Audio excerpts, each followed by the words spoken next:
The interesting thing about episode 204 is the fear that has driven us, this worry that started back in the premiere episode where we realized the sea was every bit as dangerous as land. It comes back and bites us on the ass. Alicia hears this commotion going on upstairs. She's like, that voice sounds a little bit familiar, and walks up the stairs, and of course, who's staring back at her but Kipling. And we started taking on water, and the engine flooded. That voice that Alicia heard on the radio in 201 becomes very real. Jack? She realizes in that moment that he's actually ratted her out.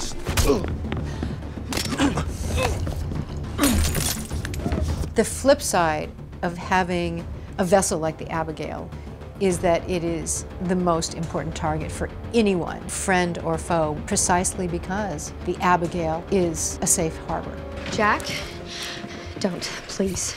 He's doing his job. Kip, tie her. Reed's a bully. Reed is one of those guys that the apocalypse is great because I can do what I want. Nobody's gonna mess with me. You're making a mistake. No, I think your son made the mistake. From the first moment when Chris says, should I shoot? Should I shoot? He perceives Chris to be weak. Piece of advice, if you have to ask the question, somebody should already be dead. And because of that, he knows that he can ride him, and he does. He also knows that by threatening Chris, he's also threatening the rest of the family. It's his way of keeping everybody on edge.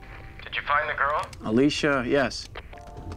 Alicia realizes she has some sort of power over Kipling. He has some sort of affections for her. She is able to try and manipulate the situation. Come back with me. I could. I can be with you if I know they're safe. You have to protect my family.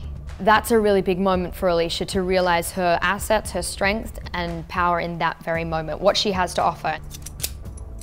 She's smart enough to realize how I'm going to make that work for my family's benefit. In that moment when Strand discovers that Daniel took the clip from his gun, it's fight or flight. Stupid paranoid fool. Does he value these people in this moment to fight with them? I don't know if he's made that bond yet with them, that pact. So therefore, he flies. Did you get him? If I didn't, the hypothermia will.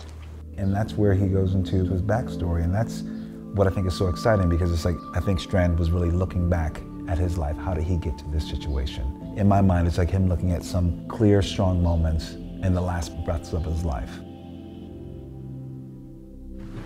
Hey, there's people on board, man. They have guns. One of the things we're starting to explore in this episode is who are we going to be in this new world? What is the world going to make us do? And at what point do we lose ourselves completely?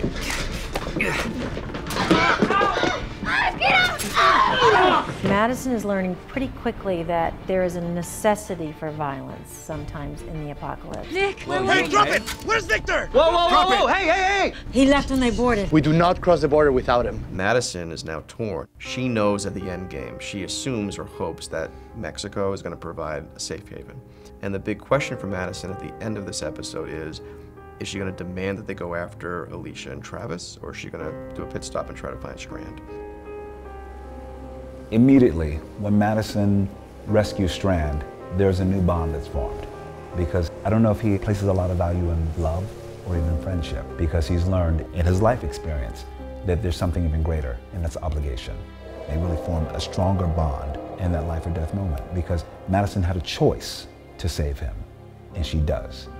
You know, just how Victor Strand has a choice to save her, and he does. Fear the Walking Dead. Los lunes, un nuevo episodio en AMC.